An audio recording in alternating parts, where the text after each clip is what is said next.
Olá, amigo do canal Dialect Nerd, aqui Bruno e hoje trago-te He-Man and the Masters of Universe Omnibus.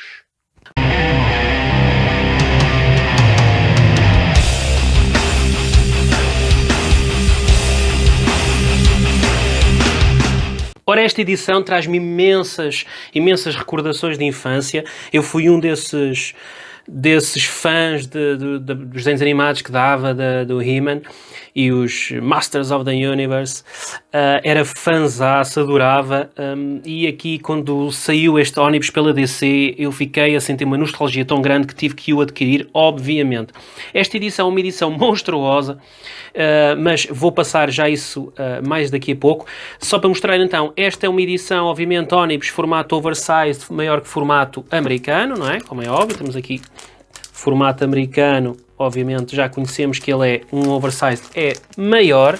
Capa dura, obviamente, com sobrecapa. Temos aqui a capa, temos aqui depois a lateral, que é lindíssima. Aqui assim, não sei se assim, ele é enorme, ele é larguíssimo. Já faço uma menção em relação a isso. E temos aqui a parte de trás, I have the power. Aqui está, com mais uma imagem com o seu Battle Cat e o He-Man. Esta edição tem o valor de $150. É enorme, enorme. Tem mais de 1400 páginas, mas tem aqui uma curiosidade que eu ia falar em relação à grossura. Ele, apesar de ter só, entre parênteses, 1400 páginas, ele é mais largo do que edições como, por exemplo, The Blackest Night, que eu passo a mostrar. Aqui está, uma comparação. Blackest Night tem mais de 1600 páginas, é possivelmente o livro da DC com mais páginas. Este tem 1400 e qualquer coisa, e mesmo assim ele é mais largo, é mais grosso do que Blackest Night. Achei curioso. Ele é curiosamente mais largo até que aquela edição enorme de Sin City, Big Dan Sin City, que eu também a tenho. E esta edição ainda é mais larga, ou seja, este é possivelmente o ónibus mais largo que deve existir. Obviamente que eu não o comparei com todos, porque eu não tenho todos, obviamente, só aqueles que me interessam. Mas achei curiosíssimo com uma edição, e eu acho que tem a ver muito com a grossura das páginas, que são bastante grossas. Mas pronto, já basta de falar sobre isso, vamos então ver o seu interior. Ora, aqui em relação à sobrecapa, no seu interior temos aqui uma diferença. Normalmente costuma ter aqui um texto sobre a história e aqui sobre os criadores, mas neste caso eles colocaram antes imagens dos dois principais antagonistas, não é? Aqui He-Man e Skeletor. E esta coleção traz então He-Man and the Masters of the Universe série número 1, de 1 a 6, He-Man and the Masters of the Universe série 2, de 1 a 19, He-Man The Eternity War, de 1 a 15, Masters of the Universe Digital Chapters, de 1 a 8, Masters of the Universe Origin of He-Man, Masters of the Origin também do Hordak e Origin de Skeletor.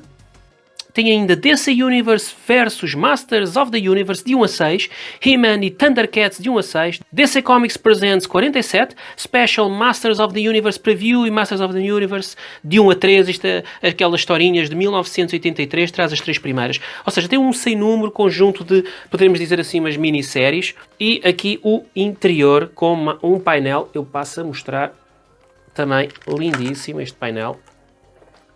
Aqui está este painel. Lindíssimo. Ora, agora aqui, vamos ver aqui o interior. Uma guarda preta. Aqui, Omnibus. Ora bem, escritores Dan Abnett, Rob David, Kit Giffen e mais alguns. Aqui também tem um bocadinho de Jeff Jones. E depois tem aqui a arte. Philip Tan, Don Denrick, Freddie William II, Pop Can. Coloristas, Leathers. Aqui está. Temos uma coisa fantástica que por vezes não acontece e não aparece, principalmente até nos ónibus da DC, mas temos aqui tabela de conteúdos, finalmente. Este ónibus inicia-se então com esta história de Jeff Jones, em que ele começa aqui a criar algumas questões que depois vão sendo resolvidas ao longo de todas estas minisséries. Alguns personagens que aparecem que depois vão ter preponderância mais para a frente. Tem aqui uma curta história de Jeff Jones e depois passamos então para propriamente a primeira série, em que nós temos aqui um género de um reboot em relação ao universo de He-Man, em que, neste caso, Adam é apenas um lenhador e que trata do seu pai, que está adoentado, e ficamos sem perceber muito bem o que é que se passou aqui para estes personagens estarem nesta posição, mas rapidamente, ao continuar esta minissérie, descobrimos o que é que se passou. Basicamente, Skeletor venceu e, ao vencer, apagou a memória de todos estes heróis do reino, mas Adam, aos poucos e poucos, com a ajuda de interações de alguns dos seus ex-companheiros, vai começando a readquirir então a sua memória e a perceber-se que ele afinal não é apenas um lenhador, mas sim o maior herói de Eternia. Muito interessante perceber também aqui como alguns personagens que nós conhecemos, neste caso dos desenhos animados, que basicamente andei muito a fazer isso ao longo desta leitura, tentar encontrar aqui os personagens e lembrar-me deles. Eu também não tive muitos, mas obviamente que também cheguei a ter alguns dos bonecos, dos famosos bonecos que saíram na altura, e então foi sempre bastante curioso ver os personagens dessa altura aqui, esta reinvenção deles, e da forma como eles interagiam uns com os outros. Toda esta primeira fase está relacionada então com Adam descobrir-se a ele próprio e também acompanhado pela sua companheira, neste caso a Teela, que o acompanha então também nesta descoberta. Ela própria sente que existe algo do qual ela não se lembra, e ao longo destas jornadas eles vão se encontrando então com os seus antigos companheiros. Temos aqui Evelyn, temos aqui o Man-at-Arms, que é o pai de Teela. Neste caso eles estão todos sob o julgo, sob a feitiçaria de Evelyn, mas basicamente é este o trajeto de toda esta primeira série.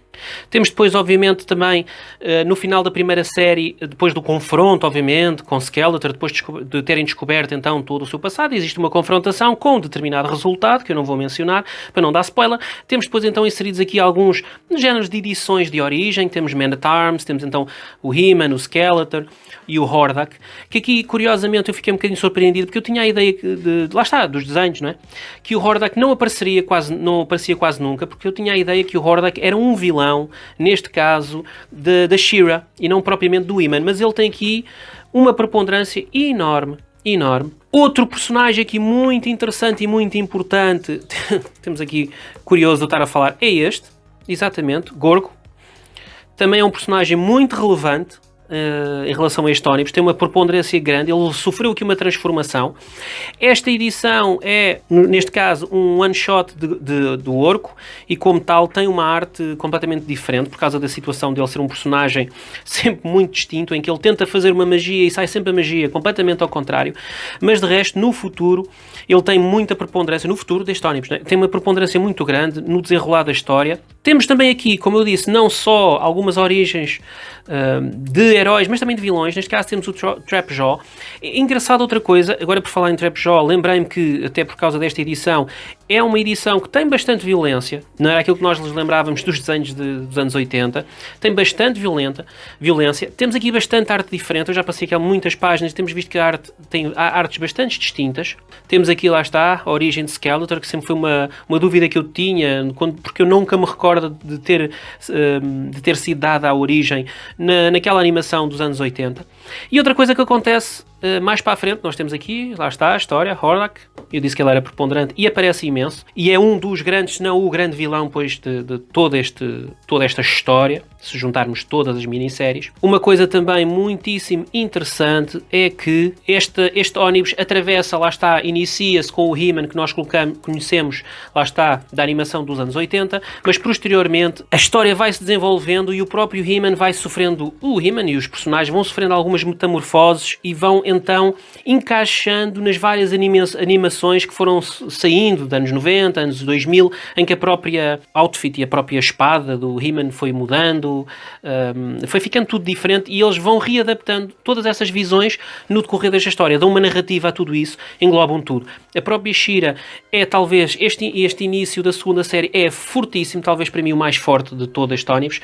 Este início da segunda série é muito boa, em que fala da origem da She-Ra como uma aliada, neste caso uma cria, entre parênteses, uma cria, que depois tem aqui um contexto, uma cria do próprio Hordak, e que é chefe militar da ordem de soldados de Hordak, e tem também um desenvolvimento de personagem formidável, fortíssimo. Como eu disse, estes primeiros, se não me engano, 6 números são o mais forte daqui deste ónibus, na minha ótica. Falando aqui um bocadinho então do confronto do DC Universe então com o Masters of the Universe, não é? Temos então aqui, lá está, como eu estava a dizer, já o novo uniforme do He-Man, a espada também diferente. Temos então aqui a situação clássica em que os mundos se chocam, até porque a mãe de He-Man, pelos vistos, é canónico, é do planeta Terra, é uma terráquea, por isso existe esta ligação. Está muito relacionado também em relação ao universo DC, não só à Liga da Justiça, mas tem também a participação dos mágicos. Neste caso, uma participação bastante interessante do próprio, aqui está, Constantine, aqui, John Constantine, aqui está ele. Também tem uma participação bastante intensa e está muito relacionado com magia e por aí fora, não deixando de haver, obviamente, os clássicos confrontos entre os heróis dos vários universos.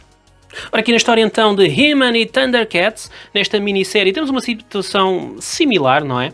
Em que existe aqui, obviamente, uma confrontação em que envolve propriamente os personagens, os vilões acabam por se confrontar e acabam por se unir.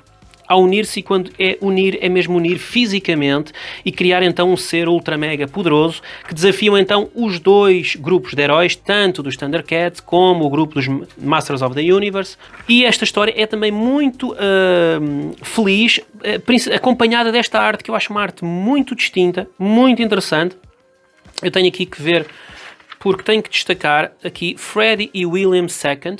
É uma arte muito engraçada, muito interessante. Eu acho muita piada esta arte. Acho que ajuda bastante, tem bastante detalhe, mas tem qualquer coisa nela que também ele flerta ali com um bocadinho com o cartoon, mas flerta só, não vai, acho que fica na medida certa, para não perder também toda aquela seriedade que é a intenção de ser dada aqui. Então, olha, temos aqui uma situação violenta, que eu estava a dizer em relação a esta edição não ser para, entre parentes, para crianças. Temos aqui então uma situação bastante violenta, uma espada atravessada pelo peito de Adam. Existe aqui tudo o que nós queremos ver, obviamente Lion-O contra He-Man, confrontação.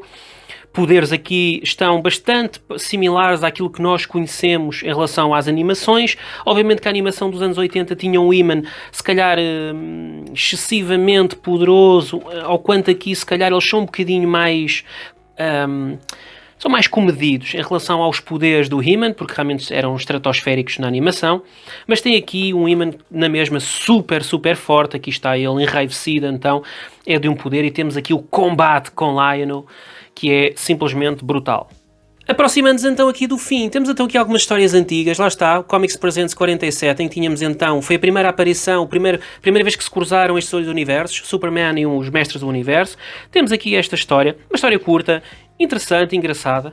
E continuamos aqui com mais alguns números antigos do universo de He-Man nos anos 80, em que existe aqui mais um cruzamento dos universos. Mais uma vez aparece aqui o personagem do Super-Homem. Este Super-Homem é o tal Super-Homem da era da Silver Age, ou seja, bastante poderoso. E terminamos então com esta minissérie de 1982 em 3 números de Masters of the Universe também. Neste caso, achei curioso um pormenor, é que o He-Man nesta altura usava não a sua espada ultra mega poderosa, mas sim um machado, e que ele se transformava no He-Man não quando, obviamente, como não tinha a espada, não quando desembainhava a espada e dizia as palavras mágicas, mas sim quando entrava na gruta mística. Aqui está ele entrar a correr na gruta mística, e quando entrava transformava-se, então ele e o Battle Cat transformavam-se, e curiosamente quem tinha uma espada era o Skeletor. Como extras temos então capas variantes, aqui temos, fabulosas, capas variantes, She-Ra, aqui dos bonecos, mas já são versões mais atualizadas, porque tem aqui dobradiças, porque já não são aqueles antigos que eu tinha. Temos aqui mais uma arte, Darwin Cook, o grande Darwin Cook, aqui já tem. E temos depois aqui então arte conceitual, aqui tem Philip Tan. Temos aqui mais arte conceitual, mas cá sem cor, e aqui está. Mais uma ilustração, esta mais relacionada, um género mais mangá, de John Boy Myers. Temos aqui, parece mais mangá, o estilo. Mais arte conceitual, Popman, aqui está. Lindíssimas estas artes. Escolha das tonalidades, das cores, para conjugar estas formações, as várias formações dos equipamentos de He-Man, personagens, vilões. Mais uma capa linda. He-Man versus Superman. E aqui os pincéis, aqui estão todos eles. Neste caso, esta é a arte de Freddie Williams II. Em relação à estrutura deste ónibus massivo, ele é obviamente sound binding, não é? Cozido, não é? Faz aqui um olhinho, mas como é óbvio, isto são tantas e tantas e tantas páginas que ele acaba por, obviamente, ele não faz assim um olho muito grande quando está assim nesta posição, mas ele acaba por...